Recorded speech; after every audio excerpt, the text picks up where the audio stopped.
आजाद हिंदुस्तान का सबसे पहला सीरियल किलर।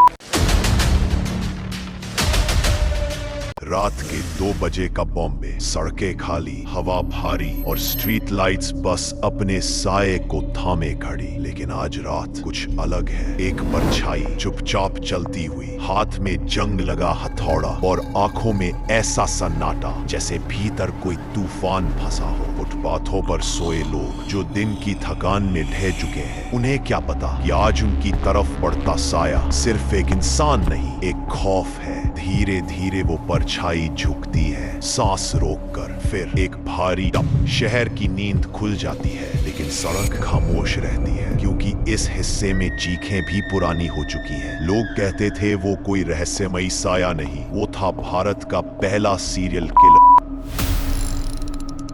3 साल, 41 जिंदगियां और बॉम्बे हर रात अपने ही अंधेरे से डरने लगा था। सबसे डरावना हिस्सा ये नहीं था कि वो क्या करता था, असल डर ये था कि वो क्यों करता था। क्या ये पागलपन था या किसी टूटे हुए इंसान का अंदर दबा गुस्सा? आज हम उसी अंधेरे में उतरेंगे, उन गलियों में जहां रात सिर्फ रात नहीं थी, एक चेतावनी थी, और उस साये की कहानी जिसने मुंबई की नींद हमेशा के लिए बदल दी। साल 1929, महाराष्ट्र के शहर पुणे में एक छोटा सा कमरा, गर्मी से जलती दीवारें, और वहीं जन्म लेता है रमन राघव, एक गरीब तमिल परिवार जहां पेट भरना भी रोज की लड़ाई थी। बचपन में ना स्कूल ना मौका, बस जिंदगी से जूझने की आदत। लेकिन इसी जूझते बचपन में एक और आदत चिपक गई, छोटी मोटी चोरी, और वक्त के साथ यही उसकी पहचान बन गई। साल 1950 आते आते वो बॉम्बे पहुंचता है, होमलेस, भूखा और शहर की तेज रफ्तार से बिल्कुल उलट। एक ऐसा आदमी जो खुद को हर दिन अंधेरे में धकेल रहा था। पुलिस उसे पहले भी जानती थी, एक रॉबरी केस में 5 साल जेल। लेकिन जेल से बाहर आने के बाद हालात बदले नहीं, बस वो खुद बदल गया। साल 1965, यही वो साल था जब बॉम्बे ने उसका असली चेहरा देखा। मुंबई के नॉर्थ साइड की रातें अचानक बेचैन होने लगी, और फिर शुरू हुए 19 अटैक, जिनमें 9 लोगों ने अपनी जान गंवाई। उसके टारगेट कौन थे? सड़क किनारे सोते हुए गरीब मजदूर, वो लोग जिनके पास घर नहीं और बचाव का कोई तरीका नहीं। सब पूछते थे क्यों? कोई मोटिव नहीं, ना पैसा ना झगड़ा। कुछ लोगों ने कहा ये उसका गुस्सा था, कुछ ने कहा भूख ने दिमाग तोड़ दिया। बीबीसी की रिपोर्ट्स में उसे बुलाया गया इंडिया का जैक द रिपर, एक ऐसा नाम जिसे सुनकर शहर की रफ्तार भी धीमी पड़ जाती थी। और ये तो बस शुरुआत थी। रमन के लिए ये सब कोई गलती नहीं थी, ये उसका पूरा काम बन चुका था। कहते हैं उसका असल काम था खौफ फैलाना। मुंबई के नॉर्थ साइड के इलाकों की तंग गलियों से लेकर रेलवे ट्रैक्स के सुनसान हिस्सों तक उसका खौफ रात दर रात बढ़ता जा रहा था। उसका तरीका सिंपल लेकिन डरावना था, हर बार पहले से प्लान किया हुआ। हमेशा रात का सबसे शांत पल चुनता, हाथ में रहता पुराना हथौड़ा या फिर लोहे की लंबी रॉड, और टारगेट वही लोग जो दुनिया की नजरों में अक्सर गायब से होते हैं। गरीब, होमलेस, फुटपाथ पर सोने वाले, ऐसे लोग जो नींद में सबसे कमजोर होते हैं। रमन धीरे चलता, बिना आवाज किए, जैसे रात खुद उसे छुपा रही, और हर सुबह शहर में एक नई बेचैनी फैली होती, लेकिन हर बार चालाकी से किसी न किसी को रात में मार देता। साल 1966 में पहली बार उसकी कहानी में दरार पड़ी। पुलिस ने उसे शक के आधार पे पकड़ा। लोगों को लगा शायद अब डर खत्म हो जाएगा, लेकिन असली ट्विस्ट तो आनी बाकी थी। पुलिस को उस वक्त भी उसके खिलाफ कोई सबूत नहीं मिला, और मजबूरी में पुलिस को उसे छोड़ना पड़ा। लेकिन उस पर 2 साल का बॉम्बे बैन लगा दिया गया, ताकि वो मुंबई ना आ पाए। लोगों को लगने लगा शायद खतरा टल गया, लेकिन कुछ ही दिनों में वापस पहले जैसा होने लगा। लोगों में बेचैनी फैलने लगी, और लोग डरते हुए कहने लगे रमन वापस आ गया है। मामला पुलिस के पास पहुंचा। रमन की सबसे खतरनाक बात थी उसका दिमाग। उसकी स्ट्रैटेजी इतनी अनप्रिडिक्टेबल थी कि पुलिस भी समझ नहीं पाती कि वो अगली बार कहां होगा और क्या करेगा। बाकी अपराधियों का एक पैटर्न होता है, रमन का पैटर्न था जीरो पैटर्न। मर्द, औरत या फिर कोई बच्चा, उसके लिए सब एक जैसे थे। वो रात की सबसे गहरी खामोशी का इंतजार करता, और हमेशा उन्हीं को चुनता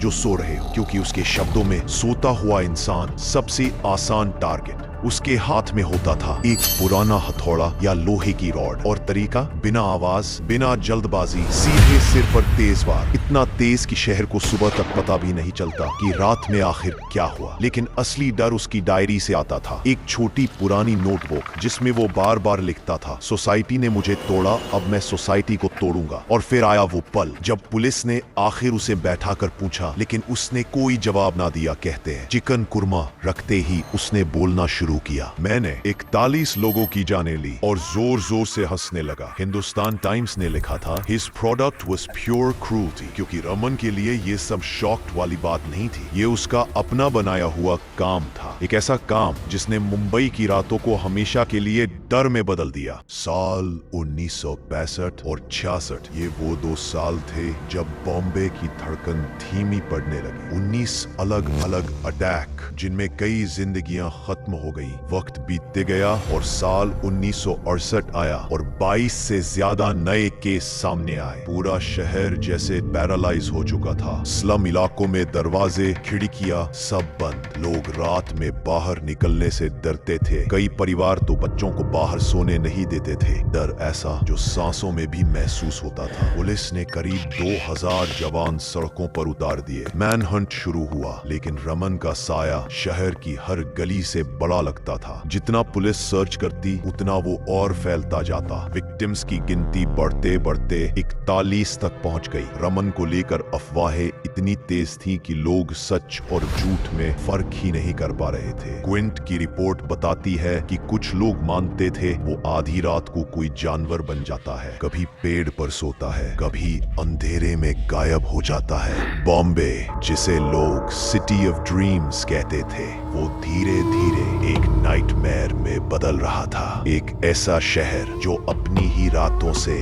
डरने लगा था। लोग सवाल करते थे, आखिर रमन को पकड़ा क्यों नहीं जा रहा, लेकिन पुलिस के पास इसका कोई जवाब ना था। डीसीपी रामकांत कुलकर्णी की टीम जवान थी, तेज थी, लेकिन उनके लिए ये केस कोई मिस्ट्री से कम नहीं था। सबसे बड़ा मुद्दा, विक्टिम्स ज्यादातर गरीब थे, ना उनकी कोई पहचान और ना कोई रिकॉर्ड उनके पास था। और कई बार तो परिवार के लोग भी नहीं जानते थे कि उनके फैमिली मेंबर्स कहाँ रात में सो रहे हैं। जो लोग बच जाते थे वो भी कुछ नहीं बता पाते, क्योंकि रमन हमेशा रात के सबसे अंधेरे पल में वार करता और किसी ने उसका चेहरा साफ देखा ही नहीं। रमन के अलग अलग नाम शहर में घूम रहे थे। किसी के लिए वो सिंधी तलवाई, किसी के लिए अन्ना, तो किसी के लिए थम्बी। एक ही इंसान को लोग 3 से 4 नाम से पुकारा जाने लगा। 1968 में मैन हंट अपने टॉप पर था और हर चौराहे पर पुलिस, हर स्टेशन पर निगरानी। लेकिन रमन वो ऐसी जगहों पर घूमता था जहाँ कोई शक भी नहीं करता। नॉर्मल चाय की दुकानों पर, गली के नुक्कड़ों पर, जैसे शहर के बीचों बीच गायब होकर भी मौजूद हो। यही उसकी ताकत थी। शहर उसे ढूंढ रहा था और वो शहर के बीच ही घूम रहा था। महीनों तक पूरा शहर उसके साए से डरता रहा। 27 अगस्त 1968 भेंडी बाजार की तंग गलियों में आखिरकार एक पुलिस वाले ने उसे देख लिया और उसने रमन को वहीं पकड़ लिया। उस वक्त उसके ऊपर खून के छींटे लगे थे और हाथ में सिर्फ एक पुराना छाता। उसे कस्टडी में ले जाया गया। वो चुप था, इतना चुप कि जैसे वो गूंगा हो। लेकिन फिर वही मशहूर किस्सा हुआ। चिकन कुरमा रखा गया और रमन बोल पड़ा। कोर्ट में पेश किया गया तो उसके वकील ने कहा कि रमन मानसिक रूप से बीमार है। कोर्ट ने उसे चेकअप के लिए हॉस्पिटल भेज दिया। डॉक्टर्स की एक टीम ने उसे चेक किया और उनकी रिपोर्ट में लिखा था कि रमन को पैरानॉइड स्किज़ोफ्रेनिया जैसी दिक्कतें हैं। यही वजह रही कि उसे डेथ पेनल्टी नहीं मिली। कोर्ट ने उसकी जगह उसे उम्र कैद की सजा सुनाई, जिसके बाद उसे पुणे के यरवदा जेल में भेज दिया गया और 7 अप्रैल 1995 को ससून हॉस्पिटल में किडनी फेलियर की वजह से उसकी मौत हो गई। रमन की कहानी जेल की उन्हीं दीवारों में खत्म हो गई। आज की बात करें तो रमन भले ही नहीं रहा, लेकिन उसकी कहानी आज भी जिंदा है। लोग कहते हैं कि मुंबई बदल गई, लेकिन इसमें कितनी सच्चाई है ये हम सब जानते हैं। गरीब इलाकों का डर आज भी वैसा ही है, जहां उन्हें बहुत सी कठिनाइयों का सामना करना पड़ता है। तो बताओ, तुम्हें क्या लगता है, रमन सच में पागल था? क्या वो सच में सिर्फ 41 तक रुका, या ये नंबर बस शुरुआत था? ऐसे कई सवाल जो आज भी लोगों के मन में कैद हैं। बट आप इसके बारे में क्या सोचते हैं? कमेंट करके जरूर बताएं और वीडियो को लाइक करके चैनल को सब्सक्राइब लाजमी करें। मैं मिलता हूं आपसे अगले वीडियो में, तब तक के लिए जय हिंद।